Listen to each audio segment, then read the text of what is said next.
Hello friends, स्वागत है आप लोगों के मेरे चैनल में। आप लोग अच्छे हैं और देखिए अच्छे से पढ़ाई लिखाई कर रहे हैं। सभी के जीवन धन्य हो। अच्छे से पढ़िए, महान बनिए। आज की इस वीडियो में हम लोग BA 6 सेमेस्टर का ऑनर्स स्टूडेंट के लिए एक बहुत ही महत्वपूर्ण प्रश्न लाई है। आप लोग को थंबनेल देखकर पता चल ही गया होगा। तो देखिए यहाँ युग जो है वो कितने हैं, क्या है, किस प्रकार से है और कौन कौन महान दार्शनिक ने किस तरह से अपना अपना बात बताई है। तो आप आज हम लोग इस वीडियो का जरिए सीखेंगे। तो आप लोग कृपया करके चैनल को सब्सक्राइब कर लीजिए इस तरह की इम्पोर्टेंस वीडियो पाने के लिए, और आप लोग अपने दोस्तों के पास शेयर भी कीजिए। आप लोगों की एक शेयर उन लोगों की बहुत मदद कर सकती है। तो आइए वीडियो को स्टार्ट करते हैं।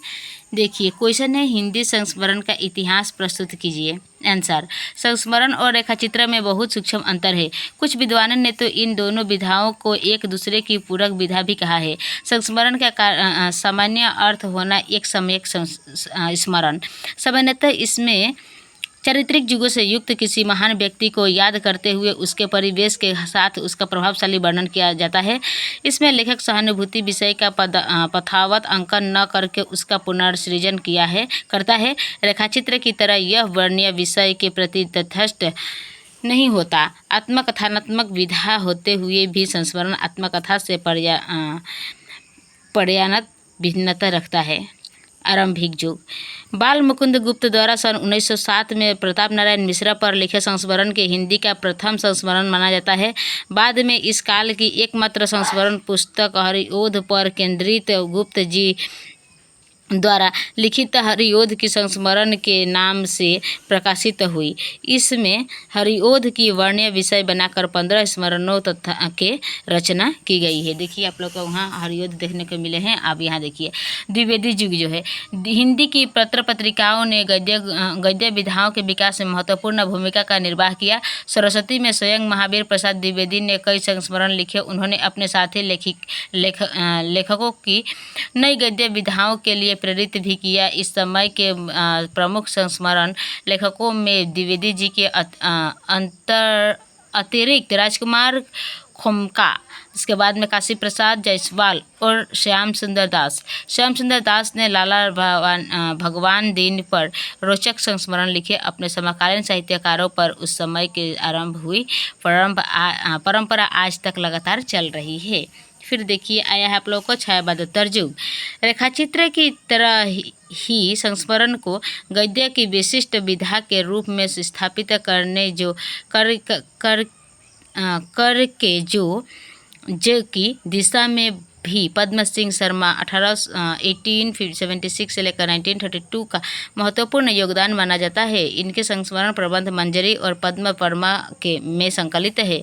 महाकवि अकबर, सत्यनारायण, कविरत्न और भीमसेन शर्मा आदि पर लिखे हुए इनके संस्मरणों ने इस विधा के स्थिरता प्रदान करने में मदद की।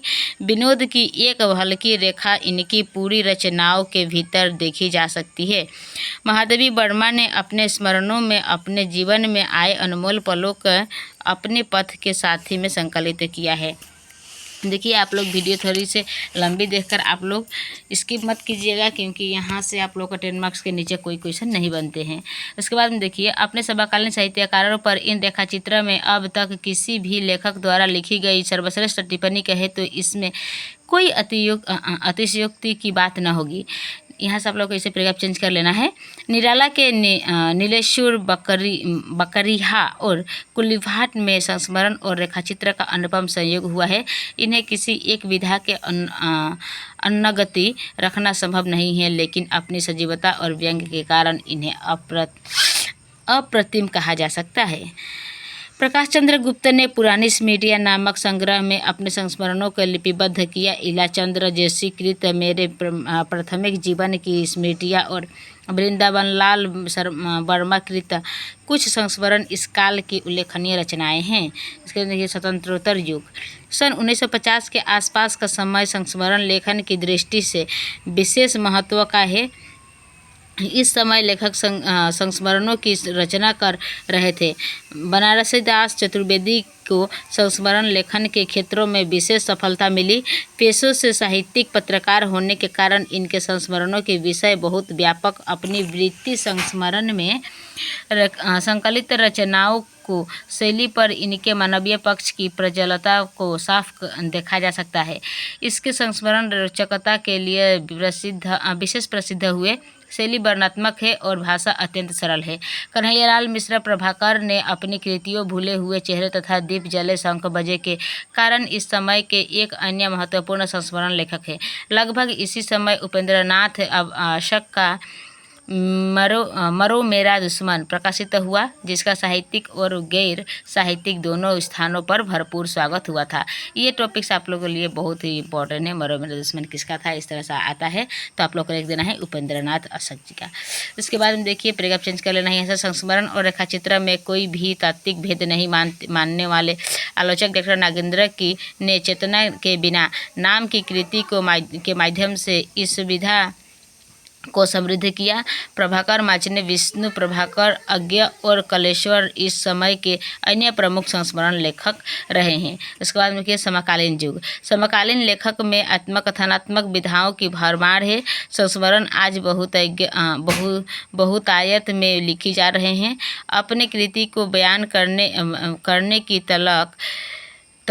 ललक हर आदमी के भीतर होती है और उसकी अभिव्यक्ति करना अन्य विधाओं की तुलना में काफ़ी आसान होती है। डॉक्टर विश्वनाथ त्रिपाठी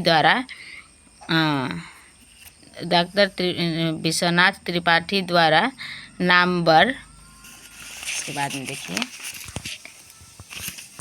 नामवर सिंह पर लिखित संस्मरण हक अदान हुआ ने इस विधा को नई ताजगी से भर दिया है और इससे प्रभावित होकर कई नए और पुराने लेखक इस ओर मुड़े हैं। इनकी संग प्रकाशित पुस्तक नंगात लाई का गांव 2004 को उन्होंने स्मृति अरव्यान कहा है। वर्तमान समय के संस्मरण लेखकों में काशीनाथ सिंह, कांति कुमार जैन, राजेंद्र यादव, सिंद्र कालिया, ममता कालिया, अखिलेश का नाम काफ़ी प्रमुखता से ले सकते हैं।